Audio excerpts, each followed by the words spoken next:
हरे कृष्णा। गीता अमृतम में आप सभी का स्वागत है।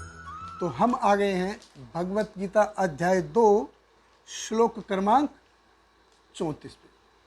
तो यहाँ से 4 श्लोक तक भगवान कृष्ण अर्जुन को युद्ध ना करने के क्या परिणाम होंगे उसके बारे में बता रहे हैं। तो श्रीमद् भगवत गीता अध्याय 2 श्लोक क्रमांक 34 भगवान कृष्ण कहते हैं, अकीर्तिम च अपि भूतानि कथयन्ति ते अव्ययाम संभावितस्य च कीर्ति मरणात् अतिरिच्यते। भगवान कृष्ण कहते हैं, लोग सदैव तुम्हारे अपयश का वर्णन करेंगे और सम्मानित व्यक्ति के लिए अपयश तो मृत्यु से भी बढ़कर है। तो भगवान कृष्ण बता रहे हैं अर्जुन को, अगर तुम युद्ध नहीं करोगे तो उसके क्या परिणाम निकलेंगे। अभी अर्जुन बोल रहा है कि मैं तो भीख मांग लूँगा, मैं तो जंगल में चला जाऊँगा, मैं तो मर जाऊँगा, लेकिन शस्त्र नहीं उठाऊँगा। तो भगवान कृष्ण कहते हैं, अगर तुम ऐसा सोच रहे हो, तुम सोच रहे हो कि अर्जुन कितना अच्छा आदमी है, देखो वो तो अपनों के लिए तो उसने राज्य को भी लात मार दी, लेकिन अपनों से उसने युद्ध नहीं किया।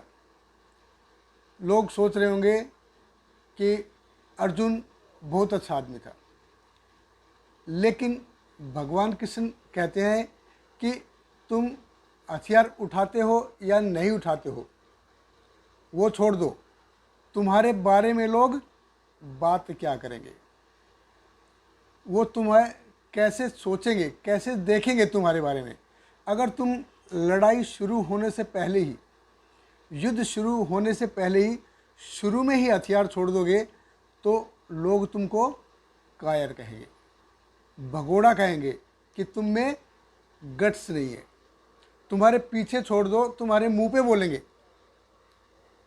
अगर तुम युद्ध में जीत जाते हो, युद्ध करते हो और जीत जाते हो तो पूरी धरती तुमको मिलेगी, और अगर तुम मर जाते हो तो स्वर्ग मिलेगा।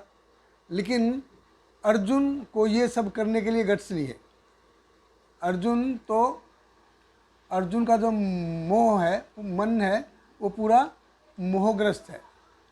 तो भगवान कृष्ण कहते हैं, संभावितस्य मीन्स कि एक सम्मानीय व्यक्ति के लिए, एक रिस्पेक्टेबल आदमी के लिए डिसऑनर होना, यानी कि अपमान होना, उसका अपयश होना, वो बहुत ही दुखदाई है।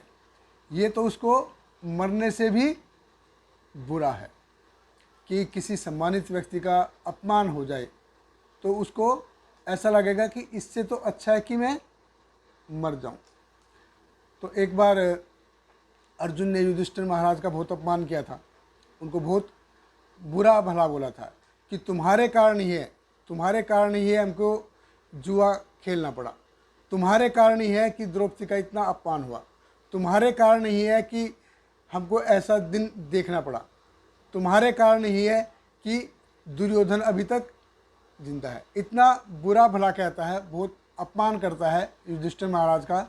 और अपमान करने के बाद फिर उसको लगता है कि नहीं, मैंने बहुत अपमान कर दिया, अभी मेरे को जीने का कोई हक नहीं है, मैंने अपने बड़े भाई का अपमान किया है, अभी मैं मर जाऊं तो ठीक है। तो भगवान कृष्ण उसको समझाते हैं कि तुम छोटे हो, अगर छोटा भाई बड़े भाई का कुछ अपशब्द कह देता है तो बड़ा भाई उसको बुरा नहीं मानता। जैसे कोई छोटा बच्चा है, अगर पिताजी वो कुछ कह देता है तो पिताजी उसका बुरा नहीं मानते हैं। तो ऐसे ही वो उसको समझाते हैं कि अगर तुम जीत गए युद्ध में अगर तुम जीत गए तो तुमको वाहवाही मिलेगी कि अरे तुमने किसको हराया है, तुमने भीष्म को हराया है, तुमने द्रोण को हराया है, तुमने कर्ण को हराया है, तुमको वाहवाही मिलेगी। और अगर तुम युद्ध करते हुए मर गए, वीरगति को प्राप्त हो गए, तो भी तुम्हारी वाहवाही होगी कि तुम किन से युद्ध करते हुए मरे हो। तुम किन से युद्ध हारे हो।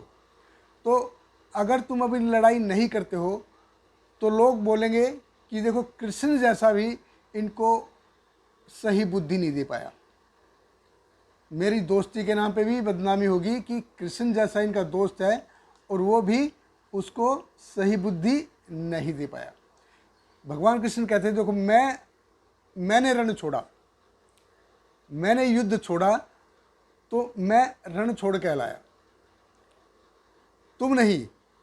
मेरा तो बाद में मंदिर भी बनेगा और मेरे को रण छोड़ रहा है कह के मैं प्रसिद्ध हो जाऊंगा, लेकिन तुम ये मत सोचोगे कि तुम भी अगर ऐसे ही रण छोड़ दोगे, युद्ध भूमि छोड़ दोगे तो तुम मेरे जैसे हो जाओगे। तुमको क्या मिलेगा? तुमको अकीर्ति मिलेगी, अपयश मिलेगा, बदनामी होगी और ये तुम्हारे लिए ठीक नहीं है। तो इसका एक बहुत अच्छा उदाहरण आता है। यशोमंत सेन राजा थे 300-350 साल पहले। तो उनके राज्य पे एक बार मुगलों ने आक्रमण कर दिया। तो यशोमंत सेन बहुत बहादुरी से लड़े और वो 10 मरने वाले थे तो वो अपनी जान बचा के भाग गए और वो अपने महल में आ गए। तो जब महल में आए तो जो उनकी रानी थी उन्होंने दरवाज़ा नहीं खोला कि मेरा पति ऐसा नहीं है, मेरा पति एक क्षत्रिय है, वो लड़ाई से भाग के नहीं आ सकता, या तो वो जीत के आएगा या फिर उधर ही मर जाएगा। तो जो भाग के आया है वो मेरा पति हो ही नहीं सकता। तो उन्होंने दरवाज़ा नहीं खोला। तो यही बात यशोमंत सेन को लग गई और फिर वो वापस गया, युद्ध किया और जीत गया। तो देखिए शतरानी के ऐसे भाव थे और ये कब की बात है? 350 साल पहले। अब शतरानी के ऐसे भाव थे जो अर्जुन का क्या कहा जाए, अर्जुन तो क्षत्रिय था।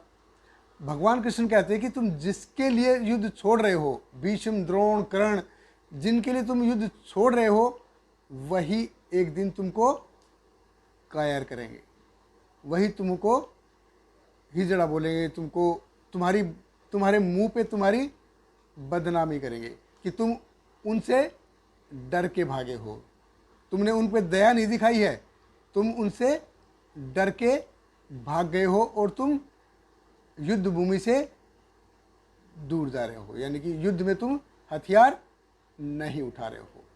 तो इसके और क्या परिणाम निकलेंगे? अगर अर्जुन युद्ध नहीं करता है तो इसके और क्या परिणाम होंगे, भगवान आगे के श्लोक में भी जारी रखेंगे। हमारे साथ बने रहिए। बहुत बहुत धन्यवाद। हरे कृष्णा। हरे कृष्णा कृष्ण कृष्ण हरे हरे, हरे राम राम राम हरे हरे।